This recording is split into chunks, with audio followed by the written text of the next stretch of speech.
നമസ്കാരം സുഹൃത്തുക്കളെ, നിങ്ങളെല്ലാവർക്കും കേരള പ്രൈം ന്യൂസിലേക്ക് സ്വാഗതം. ചാലു നോക്കാം കേരളത്തിലെ എല്ലാ 14 ജില്ലകളിലെ ചെറുതും വലുതുമായ വാർത്തകളിലേക്ക്. പക്ഷേ അതിനു മുമ്പ് നിങ്ങൾ ഈ വീഡിയോ ഏത് ജില്ലയിൽ നിന്നോ, ഗ്രാമം, നഗരം അല്ലെങ്കിൽ മൊഹല്ലയിൽ നിന്നോ ആണ് കാണുന്നത് എന്ന് കമന്റ് ചെയ്ത് നിർബന്ധമായും അറിയിക്കൂ. അങ്ങനെ ചെയ്താൽ നിങ്ങളുടെ ഗ്രാമം, നഗരം, മൊഹല്ലയിലെ വാർത്തകൾ നിങ്ങൾക്കെത്തിക്കാൻ ഞങ്ങൾക്ക് ആദ്യം തന്നെ കഴിയും. വാർത്തകൾ തുടങ്ങുന്നതിന് മുമ്പ് ഒരു ചെറിയ റിക്വസ്റ്റ് ഉണ്ട്. ദയവായി ഈ വീഡിയോ ലൈക്ക് ചെയ്യൂ. കാരണം നിങ്ങൾ വീഡിയോ ലൈക്ക് ചെയ്യുമ്പോഴാണ് യൂട്യൂബ് ഈ വീഡിയോ കൂടുതൽ ആളുകൾക്ക് കാണിക്കുന്നത്. അതുകൊണ്ട് ഞങ്ങൾക്ക് നിങ്ങളുടെ ഓരോ ലൈക്കും വളരെ അത്യാവശ്യമാണ്. കേരള നിയമസഭാ തെരഞ്ഞെടുപ്പ് 2026 ഫലങ്ങൾ പുറത്തുവന്നതിനു ശേഷം പിണറായി വിജയൻ മുഖ്യമന്ത്രി സ്ഥാനം രാജിവെച്ചിട്ടുണ്ട്. LDFന്റെ കനത്ത പരാജയത്തെ തുടർന്ന് അദ്ദേഹം രാജ്ഭവനിലെത്തി ഗവർണർക്ക് തന്റെ രാജിക്കത്ത് സമർപ്പിച്ചു. പുതിയ സർക്കാർ രൂപീകരിക്കുന്നതുവരെ ഇടക്കാല മുഖ്യമന്ത്രിയായി തുടരണമെന്ന് ഗവർണർ അദ്ദേഹത്തോട് അഭ്യർത്ഥിച്ചിട്ടുണ്ട്. ഈ തെരഞ്ഞെടുപ്പിൽ ഇടതുപക്ഷ സഖ്യത്തിന് വെറും 35 സീറ്റുകളിൽ മാത്രമാണ് തൃപ്തിപ്പെടേണ്ടി വന്നത്.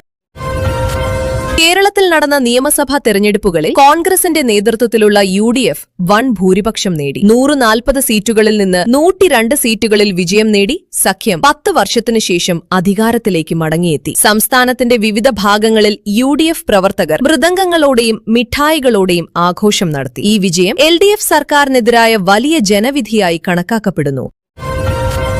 ഇന്ത്യൻ കമ്മ്യൂണിസ്റ്റ് പാർട്ടിക്ക് CPIക്ക് ഈ തിരഞ്ഞെടുപ്പിൽ വലിയ തിരിച്ചടിയാണ് നേരിട്ടത്. പാർട്ടിയുടെ സീറ്റുകളുടെ എണ്ണം പകുതിയായി കുറഞ്ഞു. 2021 17 സീറ്റുകൾ നേടിയ പാർട്ടി ഇത്തവണ വെറും 8 സീറ്റുകളിലേക്ക് ചുരുങ്ങി. എന്നാൽ പാർട്ടിയിലെ 3 മന്ത്രിമാരായ K Rajan, P Prasad, GR Anil എന്നിവർ തങ്ങളുടെ സീറ്റുകൾ നിലനിർത്താൻ കഴിഞ്ഞു. എന്നാൽ ചിഞ്ചുറാണി പോലുള്ള പ്രമുഖ നേതാവിന് പരാജയം ഏറ്റുവാങ്ങേണ്ടി വന്നു.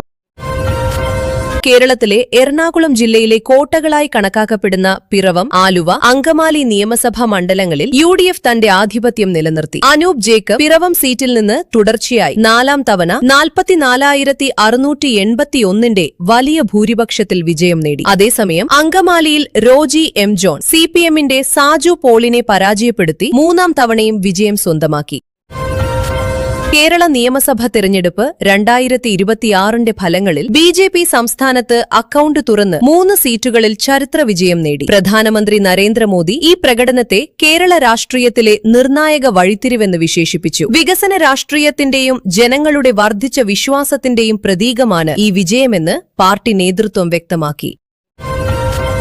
കേരള സംസ്ഥാന ലോട്ടറി വകുപ്പ് ഇന്ന് സ്ത്രീശക്തി SS 518 ലോട്ടറിയുടെ ഫലങ്ങൾ പ്രഖ്യാപിച്ചു. തിരുവനന്തപുരം ഗോർഖി ഭവനിൽ ഉച്ചകഴിഞ്ഞ് 3 മണിക്ക് നടന്ന നറുക്കെടുപ്പിൽ 1ാം സമ്മാനം 1 കോടി രൂപയായി. ഇതിനു പുറമെ 30 ലക്ഷം രൂപയുടെ 2ാം സമ്മാനവും 5 ലക്ഷം രൂപയുടെ 3ാം സമ്മാനവും പ്രഖ്യാപിച്ചു. ആളുകൾ ഔദ്യോഗിക വെബ്സൈറ്റിൽ പോയി തങ്ങളുടെ ടിക്കറ്റ് നമ്പറുകൾ പരിശോധിക്കാം.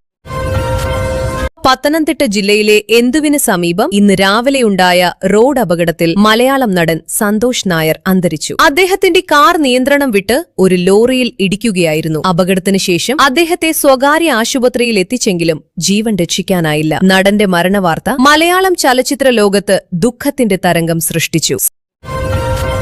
മുസ്ലിം ലീഗ് സംസ്ഥാന അധ്യക്ഷൻ പാണക്കാട് സാദിഖ് അലി ശിഹാബ് തങ്ങൾ പുതിയ സർക്കാരിൽ ഉപമുഖ്യമന്ത്രി പദം ആവശ്യപ്പെട്ടിട്ടില്ലെന്ന് വ്യക്തമാക്കി. മുഖ്യമന്ത്രി തെരഞ്ഞെടുക്കുന്നത് കോൺഗ്രസിന്റെ പ്രത്യേക അധികാരമാണെന്നും അദ്ദേഹം പറഞ്ഞു. എന്നാൽ മന്ത്രിസഭ രൂപീകരണത്തിലും മറ്റു പ്രധാന വിഷയങ്ങളിലും കോൺഗ്രസ് ലീഗുമായി ഉചിതമായ ചർച്ച നടത്തുമെന്ന പ്രതീക്ഷയും അദ്ദേഹം പ്രകടിപ്പിച്ചു.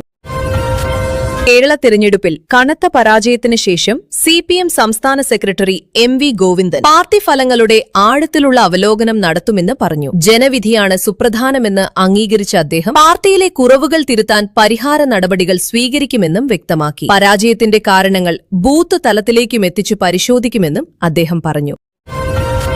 കൊച്ചി മെട്രോ റെയിൽ ലിമിറ്റഡ് നഗരഗതാഗതം സുഗമമാക്കുന്നതിനായി പുതിയ വിപുലീകരണ പദ്ധതിയുടെ പ്രഖ്യാപനം നടത്തി. ഈ പുതിയ റൂട്ടിലൂടെ നഗരത്തിന്റെ പുറം പ്രദേശങ്ങളെ ബന്ധിപ്പിക്കാനാണ് പദ്ധതി. യാത്രക്കാർക്ക് മെച്ചപ്പെട്ട ഗതാഗത സൌകര്യം ലഭിക്കാനായി ഈ പദ്ധതിയുടെ നിർമ്മാണ പ്രവൃത്തികൾ ഉടൻ ആരംഭിക്കുമെന്നും ആയിരക്കണക്കിന് ദിവസേനയുള്ള യാത്രക്കാർക്ക് ഇതിലൂടെ പ്രയോജനം ലഭിക്കുമെന്നും ഉദ്യോഗസ്ഥർ അറിയിച്ചു.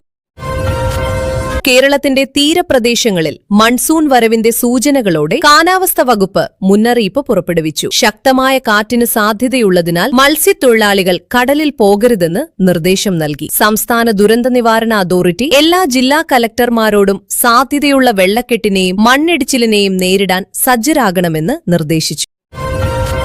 തിരുവനന്തപുരം നഗരത്തിൽ ഇന്ന് പുതുതായി തെരഞ്ഞെടുക്കപ്പെട്ട UDF MLA-മാരുടെ ഒരു അനൗപചാരിക യോഗം വിളിച്ചു ചേർത്തിട്ടുണ്ട്. ഈ യോഗത്തിൽ പ്രതിപക്ഷ നേതാവിന്റെയും ഭാവി മുഖ്യമന്ത്രിയുടെയും തെരഞ്ഞെടുപ്പിനെക്കുറിച്ചുള്ള പ്രാഥമിക ചർച്ചകൾ നടക്കാനാണ് സാധ്യത. MLA-മാരുടെ അഭിപ്രായങ്ങൾ ശേഖരിച്ച് ഡൽഹിയിലേക്ക് റിപ്പോർട്ട് നൽകുന്നതിനായി കോൺഗ്രസ് നേതൃത്വമാണ് നിരീക്ഷകരെ നിയോഗിച്ചിരിക്കുന്നത്.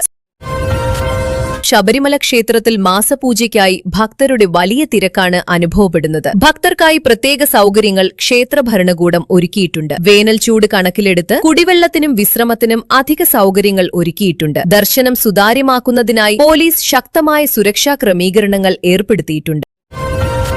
കേരള ആരോഗ്യ വകുപ്പ് സംസ്ഥാനത്ത് ഉയർന്നുവരുന്ന താപനിലയെ തുടർന്ന് ഹീറ്റ് വേവ് മുന്നറിയിപ്പ് പുറപ്പെടുവിച്ചു. ഉച്ചസമയങ്ങളിൽ നേരിട്ടുള്ള സൂര്യപ്രകാശത്തിലിറങ്ങുന്നത് ഒഴിവാക്കണമെന്ന് ജനങ്ങൾക്ക് നിർദ്ദേശം നൽകി. ജലക്ഷാമവും ചൂടേറ്റ് ബാധിച്ച രോഗികൾക്കായി പ്രത്യേക വാർഡുകൾ തയ്യാറാക്കി വെക്കാൻ ആശുപത്രികൾക്ക് നിർദ്ദേശം നൽകി. മതിയായ വെള്ളം കുടിക്കണമെന്ന് ആരോഗ്യമന്ത്രി ജനങ്ങളോട് അഭ്യർത്ഥിച്ചു. കോഴിക്കോട് ഒരു പുതിയ സ്റ്റാർട്ടപ്പ് ഹബ് ഉദ്ഘാടനം ചെയ്തു. പ്രാദേശിക യുവാക്കൾക്ക് തൊഴിലവസരങ്ങൾ ഒരുക്കുകയാണ് ലക്ഷ്യം. IT, ഡിജിറ്റൽ മാർക്കറ്റിംഗ് മേഖലകളിലെ കമ്പനികൾക്ക് ഈ കേന്ദ്രത്തിൽ മുൻഗണന നൽകും. ഈ പദ്ധതിക്കായി പ്രത്യേക ധനസഹായം നൽകുമെന്നും ഇതിലൂടെ പ്രദേശത്തെ സാമ്പത്തിക പ്രവർത്തനങ്ങൾ ശക്തിപ്പെടുത്തുമെന്നും സർക്കാർ വാഗ്ദാനം ചെയ്തു. വയനാട്ടിലെ ചായത്തോട്ടങ്ങളിൽ ജോലി ചെയ്യുന്ന തൊഴിലാളികൾ വേതന വർധന ആവശ്യപ്പെട്ട് പ്രതീകാത്മക പ്രതിഷേധം നടത്തി. ഉയർന്നുവരുന്ന വിലക്കയറ്റത്തിനിടയിൽ നിലവിലെ വേതനം മതിയാകുന്നില്ലെന്ന് തൊഴിലാളികൾ പറഞ്ഞു. ആവശ്യങ്ങൾ അംഗീകരിക്കപ്പെടുന്നില്ലെങ്കിൽ അനിശ്ചിതകാല സമരത്തിലേക്ക് പോകേണ്ടിവരുമെന്ന് അവർ മാനേജ്മെന്റിനെ മുന്നറിയിപ്പ് നൽകി. കേരള ഹൈക്കോടതി സംസ്ഥാനത്തെ അനധികൃത നിർമ്മാണങ്ങൾക്കെതിരെ കർശന നിലപാട് സ്വീകരിച്ച് ഉദ്യോഗസ്ഥർക്ക് നടപടി സ്വീകരിക്കാൻ നിർദ്ദേശം നൽകി. നിയമലംഘനം നടത്തി നിർമ്മിച്ച കെട്ടിടങ്ങൾ ഉടൻ തിരിച്ചറിയണമെന്ന് കോടതി പറഞ്ഞു. പരിസ്ഥിതിക്ക് അതിസംവേദനക്ഷമമായ മേഖലകളിലെ നിർമ്മാണ പ്രവർത്തനങ്ങൾക്കും വിലക്കേർപ്പെടുത്തി. ഇടുക്കി ജില്ലയിൽ കാട്ടാനകൾ ജനവാസ മേഖലകളിലേക്ക് കടന്നുവരുന്നതോടെ നാട്ടുകാർ ഭീതിയിലായി. ആനകളെ കാടിലേക്ക് തിരികെ ഓടിക്കാൻ വനം വകുപ്പ് പ്രത്യേക സംഘത്തെ നിയോഗിച്ചു. രാത്രി സമയങ്ങളിൽ വീടുകളിൽ നിന്ന് പുറത്തിറങ്ങരുതെന്ന് പ്രാദേശിക ഭരണകൂടം നിർദ്ദേശിക്കുകയും വിളകളുടെ സംരക്ഷണത്തിനായി സോളാർ വേലി സ്ഥാപിക്കുന്ന പ്രവൃത്തികൾ വേഗത്തിലാക്കുകയും ചെയ്തു. തിരുവനന്തപുരം അന്താരാഷ്ട്ര വിമാനത്താവളത്തിൽ ഇന്ന് സുരക്ഷാ ക്രമീകരണങ്ങൾ കൂടുതൽ ശക്തമാക്കി. രഹസ്യാന്വേഷണ വിവരങ്ങളുടെ അടിസ്ഥാനത്തിൽ യാത്രക്കാരുടെ കർശന പരിശോധന നടത്തുകയാണ്. സുരക്ഷാ പരിശോധനയിൽ വൈകിപ്പോകാതിരിക്കാൻ സമയത്തെത്തണമെന്ന് വിമാനത്താവള ഭരണകൂടം യാത്രക്കാരോട് അഭ്യർത്ഥിച്ചു. സംശയാസ്പദ പ്രവർത്തനങ്ങൾ നിരീക്ഷിക്കാൻ CCTV നിരീക്ഷണം വർദ്ധിപ്പിച്ചിട്ടുണ്ട്. കേരളത്തിലെ സ്കൂളുകളിൽ പുതിയ അധ്യയന വർഷത്തിനായുള്ള ഒരുക്കങ്ങൾ ശക്തമായി പുരോഗമിക്കുകയാണ്. പാഠപുസ്തകങ്ങളും യൂണിഫോമുകളും വിതരണം ചെയ്യുന്നതിന്റെ 90% പൂർത്തിയായതായി വിദ്യാഭ്യാസ വകുപ്പ് അറിയിച്ചു. ജൂൺ മാസത്തിന്റെ ആദ്യവാരം സ്കൂളുകൾ തുറക്കാനാണ് സാധ്യത. വിദ്യാർത്ഥികൾക്ക് ആധുനിക വിദ്യാഭ്യാസം നൽകുന്നതിനായി സാങ്കേതിക വിദ്യാഭ്യാസത്തിനും കഴിവ് വികസനത്തിനും ഈ വർഷം പ്രത്യേക പ്രാധാന്യം നൽകി.